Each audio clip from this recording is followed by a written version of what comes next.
Yes, yes. 32 yards on the ground.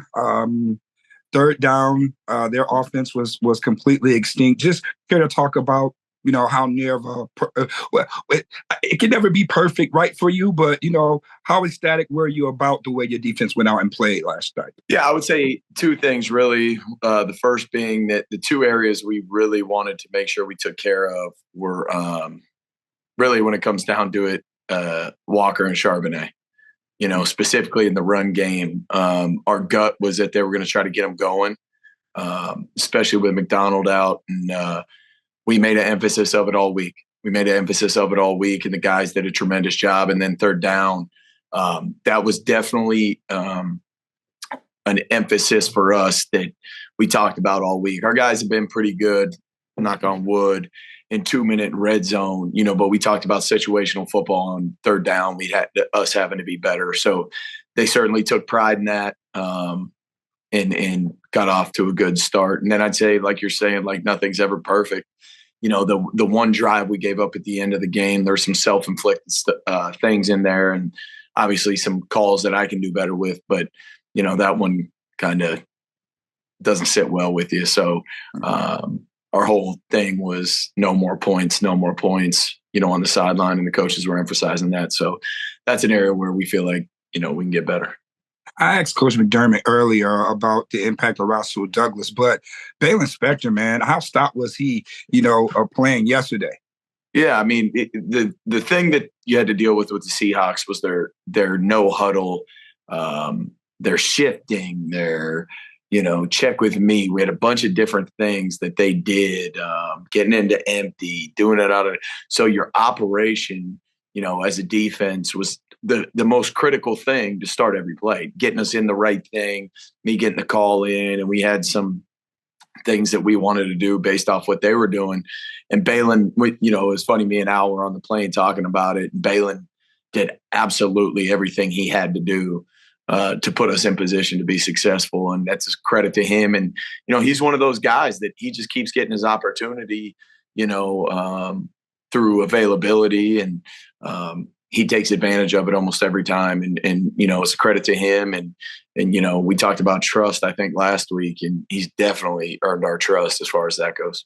Absolutely. Tua is back, and that offense looked kind of explosive, like they once were before once you guys played them early in the season. But what's it going to be like again, locking horns with one of your best friends and Coach McDaniel there?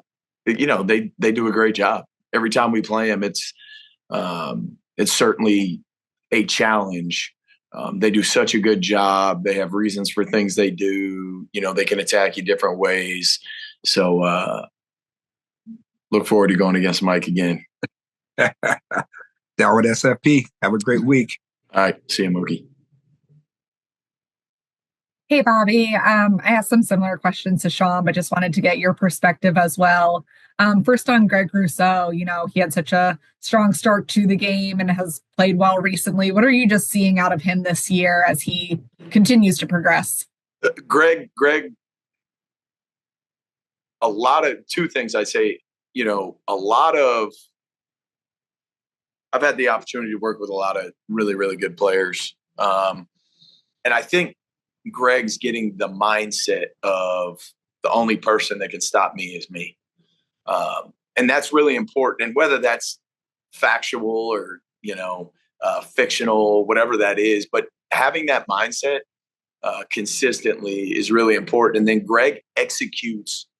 Greg's a very good listener. And he executes what we've deemed as the plan. And I think that's showing to pay off. I think Greg knows what his fastball is and his changeup. Great pitchers only need 2 pitches. You don't need 7 pitches. And he's starting to really get into that, groove of knowing what's his fastball and what's his counter. So there's a lot of things that go into it, but he's a joy to coach. You see him consistently get better and affect the game. That's a big deal, just affecting the game. He's clearly done a good job of it. When you talk about that mindset and him embracing it, is that something that you discuss with him, or does it have to come strictly from him? Yeah. One thing that we do here is we are constantly setting mindsets. really important to start your week with a mindset. You know, we kind of frame that on a week by week basis.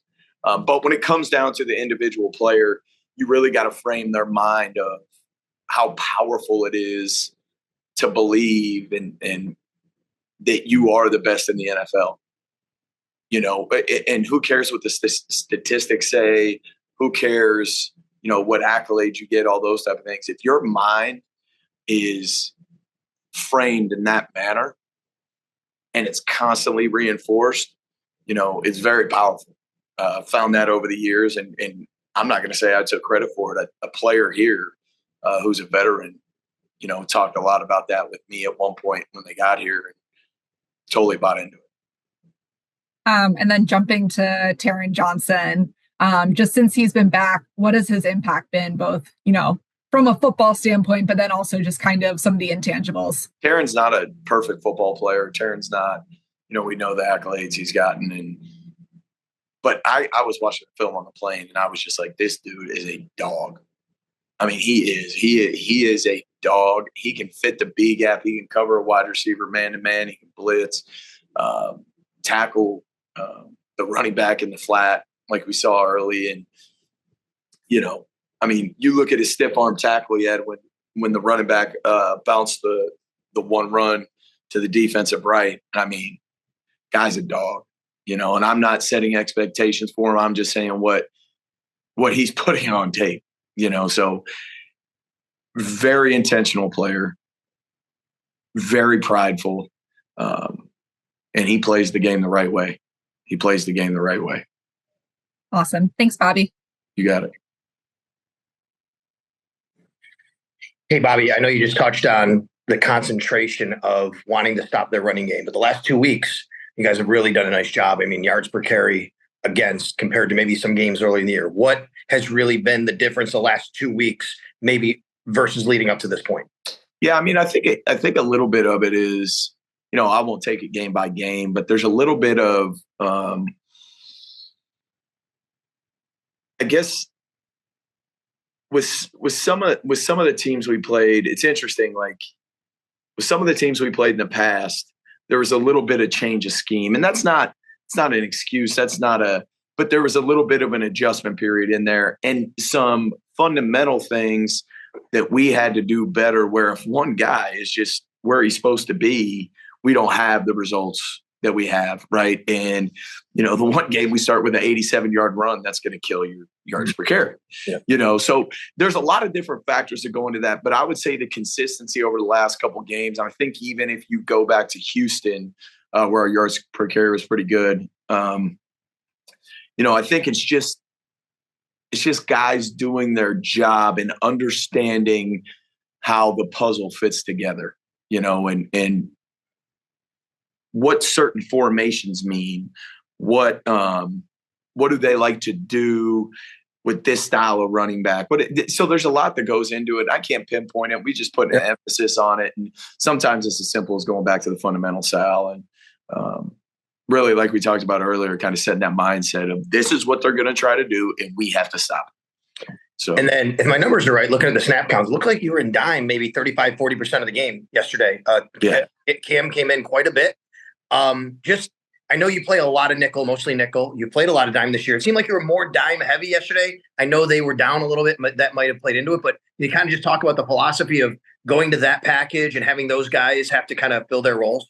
Yeah, there's a lot of different reasons to do that, Sal. Yesterday it was just how the game played out. And that's all it was. Simple as that. I think we ended up with 55 plays, maybe 53 53 gradable, 52 gradable. But it's just the way the game played out. And just real quick on that with Cam Lewis, you know, he had to play nickel when Taron was out. What's it mean for him to be that dime defender, knowing the system the way he knows it? Yeah, I mean, Cam takes on a big role for us. Cam takes on a big role, and it's not just on defense. He's on special teams too. Yeah. And that's not like a simple, you know, it's not just as simple as saying run down on a kick. There's, you know, or as a gunner, I believe he is on punt. It's not as simple as saying that you have all this defensive scheme, and then special teams. It's just, there's a lot of things that stack up for him. So he obviously creates tremendous value for us. And any player that can do that, with that versatility really helps. Thanks, Coach. You got it. Okay, Bobby.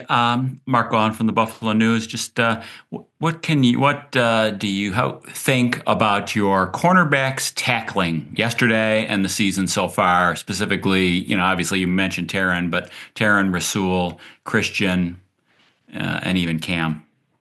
I'm in high favor of it, and they're doing a really good job as of late. We have a couple things here or there, and the guys are intentional.